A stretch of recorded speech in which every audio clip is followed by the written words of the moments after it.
Hi guys, kumusta kayo? Ngayong araw nga pala ay samahan nyo ako sa aking mga gagawin. Ibahin natin ng konti yung timpla ng vlog na to. Sa wakas, natuloy din ang matagal ng pinaplano. Natuloy rin ang pinakahihintay naming ride ni OBR1. Ang tagal na rin kasi guys noong last ride naming dalawa. At dahil nga pareho kaming graduating student noon, hindi kami pwedeng matuloy sa pagra-ride. Alam nyo naman yung pamahi Balik tayo sa kwento. Ang ride na to ay papunta ng Baler Aurora. Kaya samahan nyo kaming tuklasin at danasin ang yaman at ang ganda ng Baler Aurora. So yun guys, nandito na kami sa pasokan ng Aurora. Kulang pa sa 1 hour bago kami makapunta ng Baler. Actually guys, pangalawang beses na namin dito. Ang ganda kasi, kaya sarap balik-balikan lalo yung mga daan dito. Tsaka dati 2 days 1 night lang kami. Ngayon 2 days? Hindi, mali. diba, 2 days 1 night? Ay, Tama. 2 days 1 night lang kami dati. Ngayon mag-ano na kami ngayon, tatry namin 3 days and 2 nights. Tapos pupuntahan din natin yung mga karatig bayan niya ng Baler. So samahan nyo kami guys, tara. Ito yung setup namin ngayon.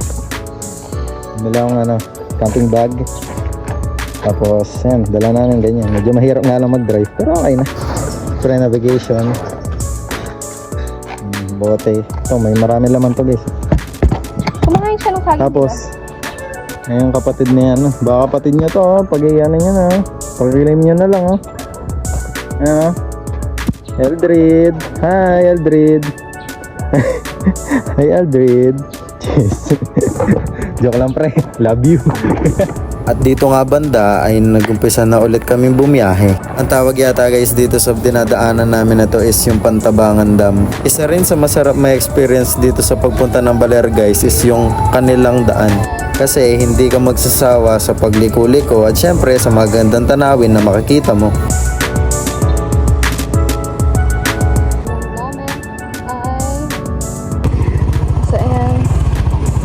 Bumaba na din siya.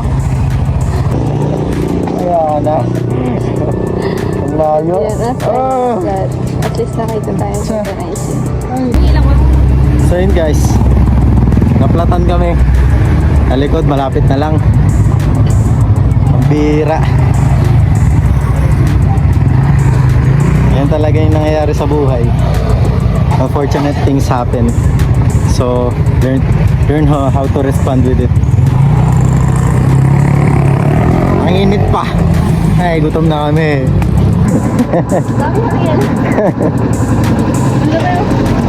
Kaya basagin. Konting antay lang naman ginawa namin dito guys. Tapos sinumpisahan na rin gawin yung motor ko. At maya maya nga ay nakita na rin namin yung dagat. So ayun guys, nandito na kami sa kwarto namin sa Baler Aurora. And sige, pakita ko sa inyo. Sige, pakita ko sa inyo. Mapilit kayo di ba? Magpilit kayo. Kaya ako bahala sa inyo. Ito. Yung room namin is located sa 2nd floor ng building na to. Ayan.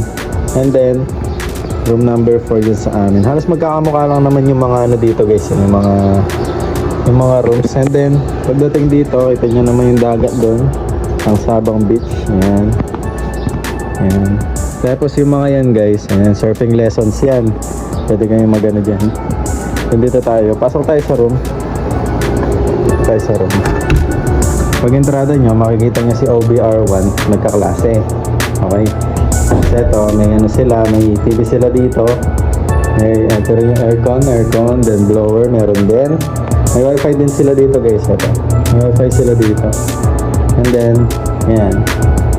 Beach na beach. Hawaiian vibe ba? Yung kakatapos lang namin kumain guys, kasi di pa namin naligpit yung mga namin, yung mga gamit namin, mamaya na yan. 2 araw naman kami dito yan. Then ito, yung ibang TV dito guys, may pwedeng i-connect sa cellphone. Yan, maliit lang, isang room lang.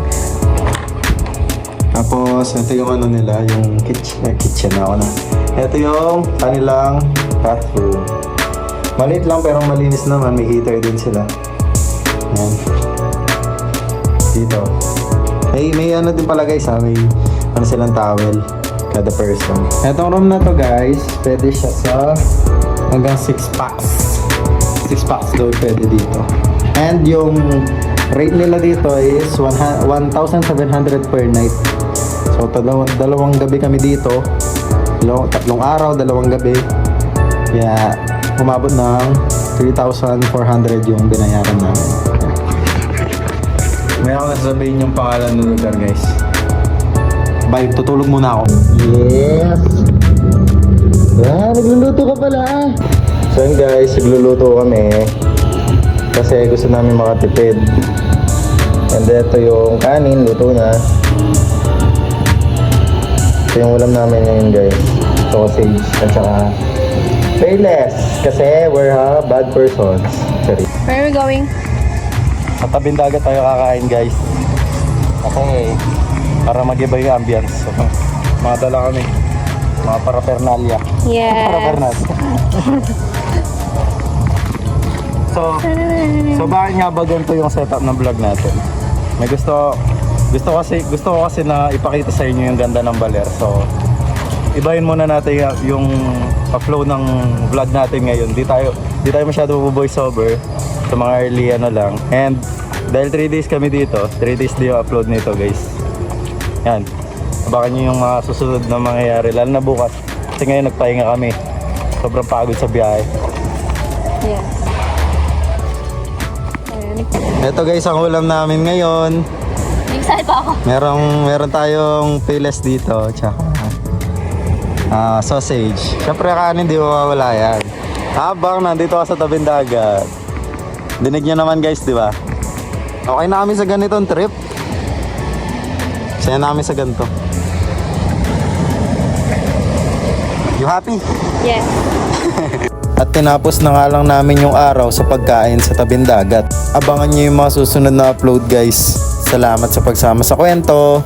Bye-bye!